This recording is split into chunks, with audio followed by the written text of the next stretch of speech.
నమస్తే friends, please subscribe my channel Swapna vlogs. చూస్తుంటేనే నోరూరిపోతుంది కదా.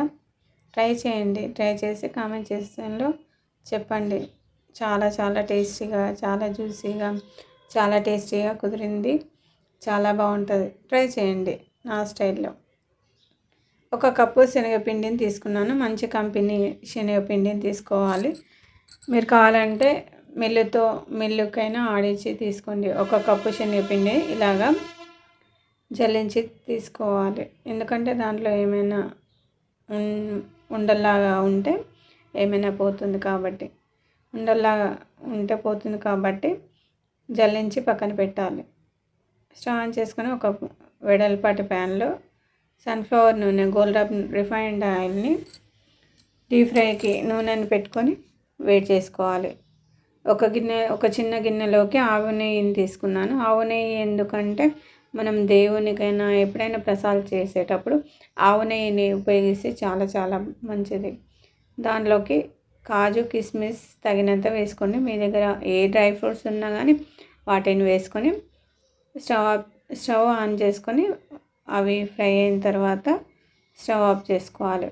కొద్దిగా కలర్ వచ్చిన తర్వాత ఇలాగా స్టవ్ ఆఫ్ చేసుకొని పక్కన పెట్టాలి. శనగపిండిలో చిటికెడు సన్నుప్పు వేసుకోవాలి. సన్నుప్పు ఎందుకంటే ఇలా స్వీట్లలో కొద్దిగా ఉప్పు వేస్తే ఆ టేస్ట్ అనేది డబల్ అవుతుంది.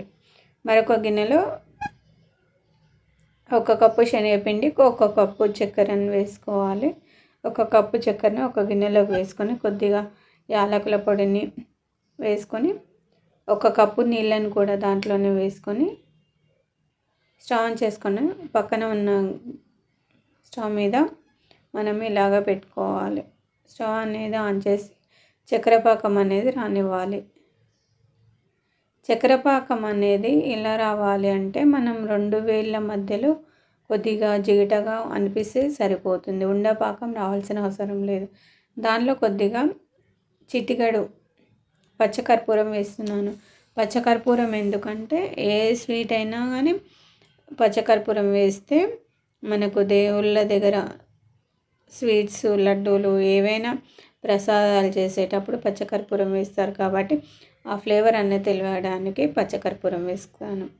శనగపిండిలో 1 కప్పు శనగపిండికి 1 కప్పు నీళ్ళను వేసి జారుడుగా మనం ఇలాగా పిండిని అనేది తడిపి పక్కన పెట్టుకోవాలి.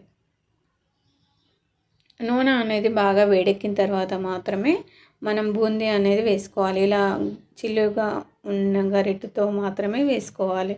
ఎందుకంటే మరీ చిన్నగా ఉన్న బూందీ అయినా బాగుండదు. కొంచెం ఇలా రంధ్రాలు అనేది ఇలా పెద్ద రంధ్రాలు ఉంటే బూందీ అనేది కొద్దిగా బూందీలాగా వస్తుంది. కాబట్టి ఇలాంటి చిల్లుల గరిటెని తీసుకొని స్టవ్ మీద ఇలాగ పెట్టి కొద్దిగా పైనంగా పోస్తూ మనం ఏదైనా గరిటెతో ఇలాగ అంటే ఇలా బూందీలాగా కిందికి పడిపోయి బూందీ షేప్ అనేది ఇలాగ వస్తుంది. బూందీ అనేది కొద్దిగా కలర్ మారే వరకు మాత్రమే ఉంచాలి. ఎందుకంటే మనం బూందీకి అయితే మనం ఎర్రగా కాల్చుకోవాలి. ఇది బూందీ లడ్డు కాబట్టి తెల్లగానే ఉండాలి. పైనంగా క్రిస్పీగా, లోపల మెత్తగా ఉండేటట్టు చూసుకోండి.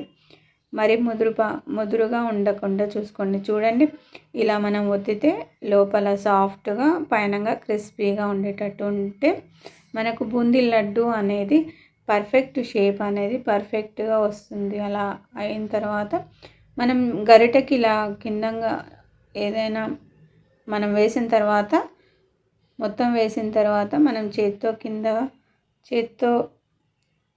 కింద ఉన్న పిండిని తీసేసి మళ్ళీ మనం నూనెలో బూందీలాగా చేసుకోవాలి. చక్కెర పాకం అనేది ఇలా జిగిటగా బంకలాగా అనిపిస్తే స్టవ్ ఆఫ్ చేసుకోవాలి. బూందీ అనేది మనకి ఇలాగా రెడీ అవుతుంది. రెడీ అయిన బూందీని దానిలో నుంచి ఒక 2 పిరికెళ్ళ బూందీని తీసుకొని మిక్సీ జార్లో వేసుకొని మెత్తని పౌడర్ లాగా చేసి పక్కన పెట్టుకోవాలి. ఎందుకంటే మనం ఇలా ఎందుకు చేస్తున్నామంటే బూందీ లడ్డు అనేది షేప్ అనేది కరెక్ట్గా రావాలంటే అలా చేస్తే పర్ఫెక్ట్గా వస్తుంది. ఎందుకంటే మనకు చేతులకి అనేది రౌండ్ షేప్ అనేది కరెక్ట్గా రావాలంటే అలాగ చేయాలి. చక్కెర పాకంలో మనం బూందీని వేసి కలుపుకోవాలి. అందులోనే కాజు కిస్మిస్ వేసిన ఫ్రై చేసిన నెయ్యిని కూడా దానిలోనే వేసుకొని కలుపుకోవాలి. మిక్సీ పట్టిన పౌడర్ని కూడా దానిలోనే వేసుకొని కలుపుకోవాలి. మరీ వేడిగా ఉండొద్దు, మరీ చల్లగా ఉండకుండా మధ్యస్థంగా ఉన్నప్పుడు మనం లడ్డూలు అనేది చుట్టుకోవాలి. ఈ పాయింట్ అనేది మనం గుర్తుపెట్టుకోండి. ఎందుకంటే లడ్డూలు చేసేటప్పుడు చాలామంది వేడి మీద చుట్టేటప్పుడు లడ్డూలు అనేది సరిగా రాదు అని అనుకుంటారు. కానీ మరీ వేడిగా ఉండొద్దు, మరీ చల్లగా ఉండొద్దు. చల్లగా ఉంటే చక్కెర పాకం అనేది గట్టిగా అవుతుంది. మధ్యస్థంగా ఉన్నప్పుడు ఇలా లడ్డూలుగా చుట్టేసుకోవడమే.